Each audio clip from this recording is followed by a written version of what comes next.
That is what it is. And we may not necessarily understand it at the time, or it may be that we may not ever understand it. But I think of Romans 8, verse 28, where Paul says that all things work together for good to those who love the Lord, to those who are called according to his purpose. And my understanding of that passage is exactly that all things work together for good to those who love the Lord. Not that everything is good that happens, but all things work together for good to those who love the Lord. Because if we love the Lord, who do we want to be in charge of our lives? God is in charge of our lives. And, you know, it's not a difficult thing to understand that if the choice is let me guide my life or let God guide my life, I mean, really, is there a choice? I mean, it'd be stupid for me to say, well, I think I can do it my way, the best. You know, we want God to direct us and be in charge in our lives. Now, what Brother Hall does is he just makes reference to several people. Some we may be aware of, some I don't have any idea who they are, but they had plans in their lives, and those plans did not pan out. Harry Rimmer's books, Evidences, were among the most useful possessed by a past generation. But writing books on evidence was not his first choice for a life's work. In his book entitled The Prayer Perfect, he recalls that his first goal was to serve as a missionary in Africa. And I'm not going to read everything that the book has to say. I just want to kind of summarize what is said, and hopefully you have read that. I like the way he puts it here. He wasn't just standing quietly by waiting for the door to open.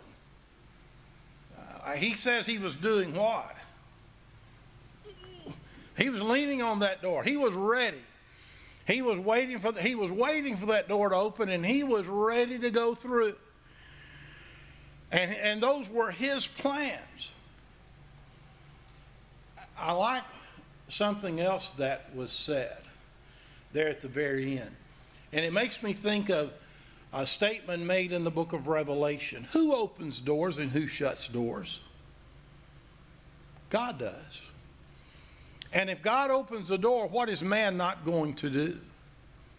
Man's not going to be able to shut it. But if God shuts a door, what is man not going to be able to do?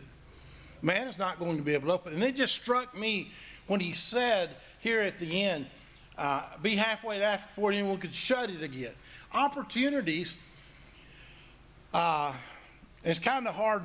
I've never preached on a regular basis outside of the United States of America.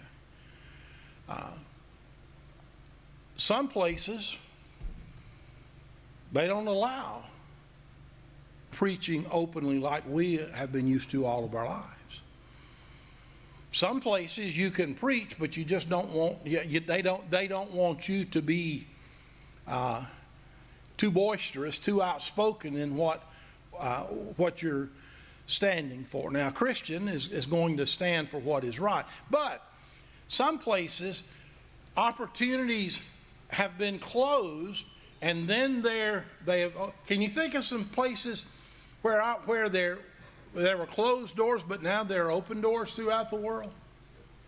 Okay, Czechoslovakia, when the Berlin Wall was broken down, much of Europe, there's opportunity now, and has been for several years, to preach the gospel, and yet at one time it was very difficult for anyone to get in there with a Bible, and if you told them what you were doing, they just wouldn't let that happen. And so you seize that opportunity.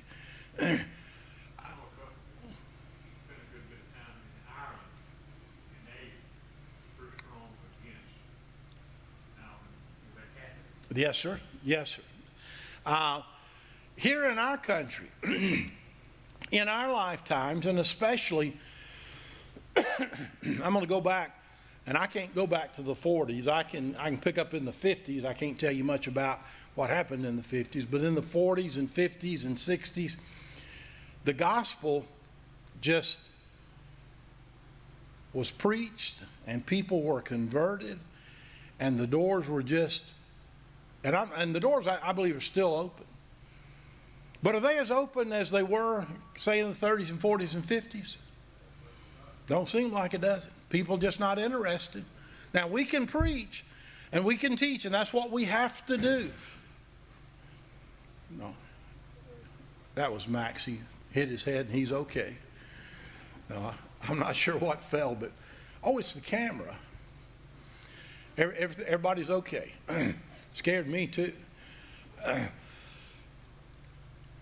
But you're finding that people, I'm going to say it, the people are less receptive.